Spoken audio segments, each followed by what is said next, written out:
Anterne. Un rêve de montagne un petit peu, hein, une espèce de carte postale devenue réalité, le point de passage obligé pour l'aspirant randonneur ici dans le Haut-Gifre, au même titre que le désert de Platée, le Buet ou le cirque du fer à cheval, tout proche. Il y en a pour tous les niveaux à Anterne, un peu comme dans un jeu vidéo, genre t'as le niveau 1, le niveau pour les débutants, hein, qui monte jusqu'au refuge, après t'as le niveau 2, un tout petit peu plus costaud, hein, sûrement le plus beau niveau du jeu, en tout cas à mes yeux, qui va aller jusqu'au lac, après t'as le niveau 3, ça commence à être du sérieux, hein, là, pour monter jusqu'au col, et alors après c'est le boss de fin de niveau, carrément, hein, c'est la pointe d'Anterne qui est tout là-haut, mais dont on ne parlera pas dans ce reportage, parce qu'il y a déjà largement de quoi faire sur les 3 premiers niveaux, vous allez voir. Anterne, mode d'emploi, c'est parti, histoire de pouvoir éclairer votre lanterne.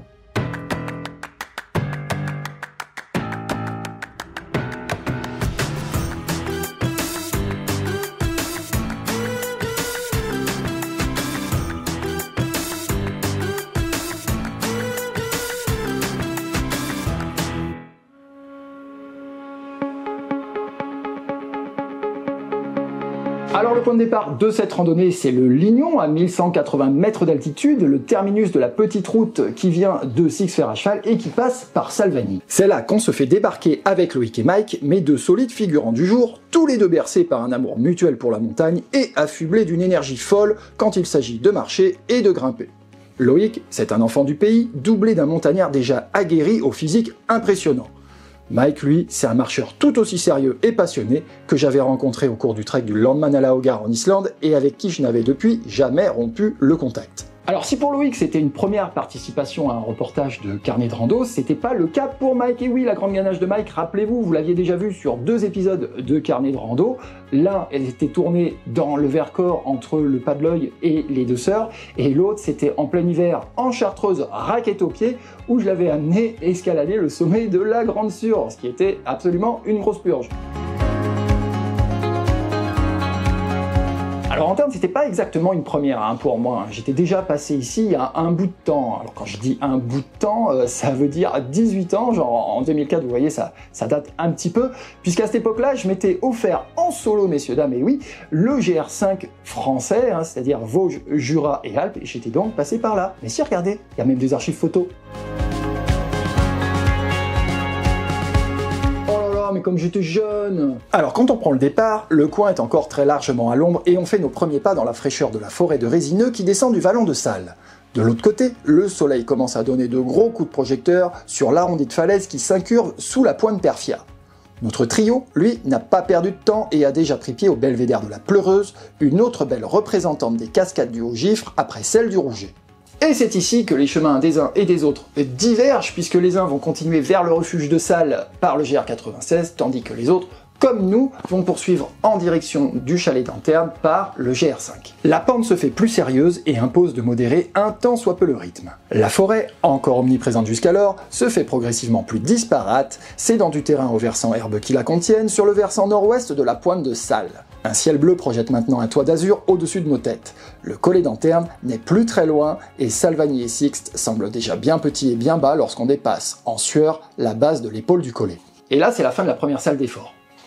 Vous soufflez un coup, ça fait du bien, on se repose, on regarde autour de soi, regardez-moi ce décor, ça claque! L'heure est au bain de soleil et à la contemplation d'un décor renouvelé et révélé.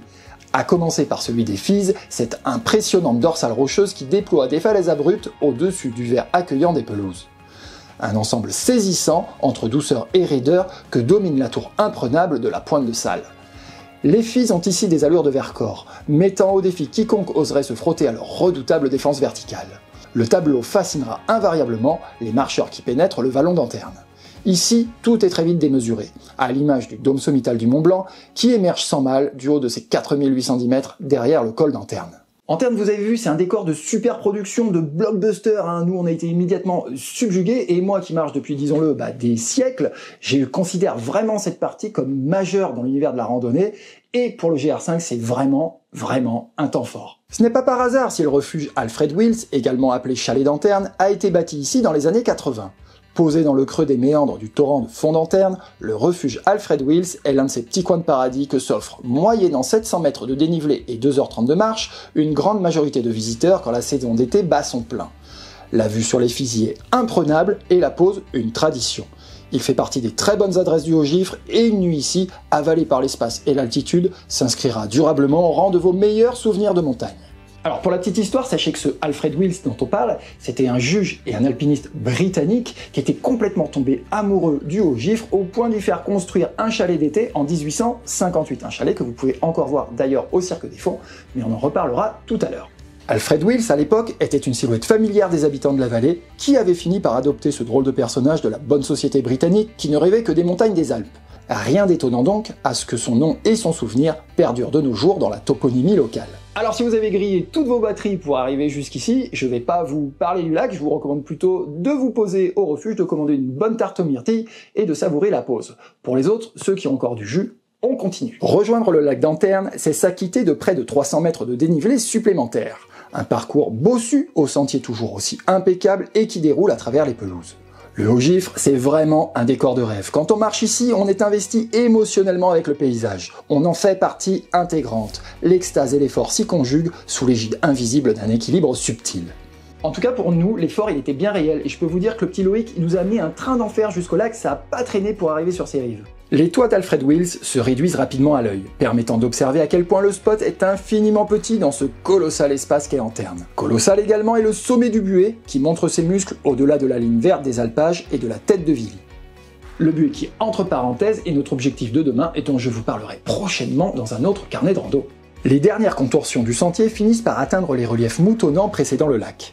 Un passage où souffler un bon coup prend tout son sens avant que ne soit révélé enfin l'étendue d'eau chromée d'origine glaciaire qui luit dans le fond d'un large cirque. Le lac d'Anterne, c'est un splendide miroir sur la muraille des Fizes. 10 hectares de réflexion bleutée qui inspirent des élans de méditation. Ou des envies de bivouac, dans le respect évidemment de la réglementation de la réserve naturelle de Six-Passy à laquelle appartient pleinement le site d'Anterne. Le lac d'Anterne, n'en doutez pas, c'est franchement beau. Et qu'est-ce que c'est paisible alors. Si vous êtes peinard, c'est tranquille, c'est vraiment le moment de savourer une pause bien méritée. Le beau et le serein s'invitent ici au menu de la randonnée. Le lac d'Anterne incite naturellement à un silence respectueux et cultive avec sagesse les vertus de la montagne. C'est également une frontière entre l'alpage et le minéral qui s'élève en mur sombre à son extrémité. Des sentes étroites ont fini par se créer pour en rejoindre les rives, sinuant entre de maigres bras d'eau bordés de linaigrette. Un élément floral qui crée instantanément un paysage de carte postale. Ah, excusez-moi, j'ai un message qui vient d'arriver, message de Gérard qui demande « Est-ce qu'on peut poursuivre au-delà du lac d'Anterne ?» Mais oui, bien sûr, Gérard, on peut aller au-delà, à condition, bien sûr, cher GG, qu'il te reste un peu de jus. Le col d'Anterne, c'est une marche d'escalier haute de 200 mètres. C'est à la fois peu et à la fois beaucoup selon l'état dans lequel vous arrivez au lac. Mais c'est la seule option pour un face-à-face avec les sommets du massif du Mont Blanc. À condition évidemment que les nuages ne soient pas de la partie. C'était donc reparti pour de la grimpette. Autour de nous, la pierre nue s'inscrit davantage dans le paysage. Les pierriers, répandus en larges coulées sous les falaises de la pointe d'Anterne, ont posé une seconde couche sur des versants où l'herbe se fait plus rare. Le col est finalement atteint et franchi en force. On y est cueilli par un air dénué de chaleur et une lumière en berne. Et ouais, j'étais dégoûté parce que malgré le fait qu'on soit monté comme des brutasses, on n'a pas quand même été assez rapide pour arriver avant les nuages. Résultat des courses, le Mont Blanc et ses copains jouaient déjà à cache-cache avec eux quand on a débarqué. Le col d'Anterne est une frontière qu'on ne franchira pas aujourd'hui. Le GR5 y poursuit au-delà, jusqu'au refuge de Moët d'Anterne, et plus loin encore vers le Brévent. Hors programme pour nous. Après une séance prolongée de contemplation, on reprend la feuille de route qui nous réexpédie en direction du refuge d'Anterne, avec pour le plaisir un petit crochet à vue et sans risque pour bénéficier d'un point de vue en hauteur sur le lac. De quoi tirer durable d'images de montagne avant de rejoindre en petite foulée le refuge Alfred Wills où nous attend cette fois une pause bien méritée. Et là vous vous dites, ça y est, c'est fini. Eh ben pas du tout, j'ai encore plein de trucs à vous montrer. Eh ben oui, ma boucle, rappelez-vous, elle fait quand même 20 bornes et plus de 1600 mètres de dénivelé, hein, donc faut s'activer. Maintenant, on arrête la pause et on se remet en route direction le Cirque des Fonds. Oh mais il s'est passé quoi là? On arrive au refuge, il faisait tout beau, et là on repart, il fait tout gris, c'est quoi cette arnaque? Malheureusement oui, et c'était annoncé, la météo a fait son choix en basculant du côté obscur lorsqu'on reprend notre route. Le bleu éclatant n'est plus qu'un éclat gris et diffus qui ne renvoie plus aucun contraste à l'image, et les nuages se sont répandus sur tous les Fizes, pour léchant déjà le rebord supérieur des falaises comme prêts à fondre en cascade évanescente sur Anterne. Des marmottes, prudentes, font le guet à l'entrée de leur terrier, prêtes à y disparaître à la moindre alerte orageuse. Loïc amène le groupe en direction du petit col quelques 250 mètres au-dessus du refuge. Moins fréquenté que le GR5 en contrebas, ce petit PR balisé jaune fait partie intégrante de ce réseau de sentiers secondaires qui permet d'avoir une approche différente d'Anterne. Moins éclatant que la zone du lac, il n'en reste pas moins un point de passage clé pour communiquer avec le Cirque des Fonds. Et là-haut, rideau, on commence à ne plus voir grand-chose et même à prendre les premières gouttes de pluie. Franchement, je vous aurais pas dit qu'on était en Haute-Savoie, j'aurais pu vous faire croire qu'on était en Auvergne sur le GR400. Mais si, regardez.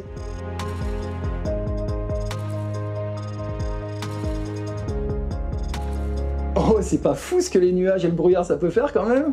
Les nuages font maintenant obstruction totale au paysage, effaçant jusqu'aux plus hautes montagnes. À l'approche du col pourtant, la brutale rupture de pente laisse entrevoir les profondeurs du cirque près de 700 mètres plus bas, ainsi que les chalets disposés dans une trouée verte bien repérable.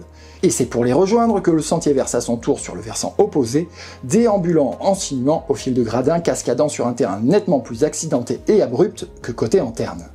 L'ombre rogne avec insistance sur de tenaces trouées ensoleillées qui éclairent encore certaines parois du cirque. On savoure une dernière fois cette vue parcellaire sur le site qu'une invasion plus dense de nuages finit par définitivement occulter. Bon, et c'est là que j'ai décidé de ranger définitivement le matos, et ça ne servait à rien de continuer. De toute façon, j'avais déjà gavé d'images, vous avez pu le constater par vous-même. Donc j'ai tout plié, et direction ensuite le refuge des fonds, où on avait prévu de faire étape et de passer la nuit.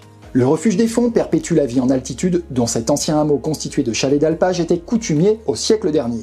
On y est accueilli par Nathalie et Benoît, qui savent transmettre la passion qu'ils ont pour ce lieu hors du temps. C'est déjà la 4e génération de gardiens qui se succèdent ici pour perpétuer la tradition de l'accueil. Le refuge se scinde entre un chalet restauration et un dortoir pouvant accueillir jusqu'à 32 personnes. Et nous, on a passé un trop bon moment avec Benoît à discuter de tout, de rien, de nos vies, de l'alpage, de son histoire, de la montagne. Un accueil au top, beaucoup de disponibilité, franchement une vraie pépite ce refuge. Alors avant de se quitter, un petit point rapide sur Anterne et l'itinéraire proposé. La boucle complète à la journée qui part du Lignon, c'est quand même 10 heures de marche et plus de 1600 mètres de dénivelé, c'est du sérieux. Donc même si vous faites étape au refuge des fonds, ça réduit un petit peu la facture, c'est vrai, mais ça fait quand même 8h30 de marche et un peu moins de 1500 mètres de D+. Donc vous voyez, ça s'adresse à des gens qui ont une caisse d'enfer pour tenir à la fois le cap de la durée et de la distance. Mais par contre, je le précise, il n'y a aucune difficulté technique dans cette rando, et ça c'est bien de le dire. Fort heureusement, Anterne n'est pas l'apanage des grosses cylindrées et il est possible d'en profiter à son niveau. Un minimum d'endurance est cependant requis pour s'acquitter des presque 700 mètres de dénivelé obligatoire pour rejoindre le refuge Alfred Wills au départ du Lignon, ce qui en fait un premier objectif cohérent. Bon, vous avez vu, même là, c'est quand même pas une balade de santé, je vous le rappelle, on est en montagne, donc on se prépare bien, ça veut dire dans le sac, on a de la crème solaire, on a de l'eau, on a de quoi manger, on a des vêtements chauds, on a prévu un chapeau sur la tête, on est bien chaussé et on a checké la météo, parce que vous avez vu, ça peut jouer des tours. Et surtout, aussi, pensez à prendre des sous pour boire votre coup au refuge. Situé 300 mètres au-dessus, le lac d'Anterne sera plus facilement l'objectif de la journée que le col. On a déjà goûté à l'essentiel de la zone d'Anterne quand on arrive ici, et on peut se contenter de faire demi-tour par le même chemin pour retourner au Lignon, sans faire la boucle par les fonds, ce qui clôture déjà très honorablement la journée à 15 km et presque 1000 mètres de dénivelé. Bon, et si vous avez peur de ne pas avoir tout retenu, pas de panique, rendez-vous sur le blog de Carnet de Rando, www.carnet2rando.net pour retrouver l'article, les photos, le topo, la carto, le guide pratique et tout le tout team. Le haut gifre, c'est pas exactement fini puisque comme je vous l'avais dit, on se retrouvera prochainement pour d'autres contenus, à commencer par l'ascension du Buet, vous allez voir, c'est sportif et épique, et pour ne rien rater de toute façon, une seule solution, vous vous abonnez à la chaîne ou vous rejoignez la communauté Facebook de Carnet de Rando. Voilà, c'est très simple, nous on se dit en tout cas à bientôt pour de nouvelles vidéos. Salut à tous!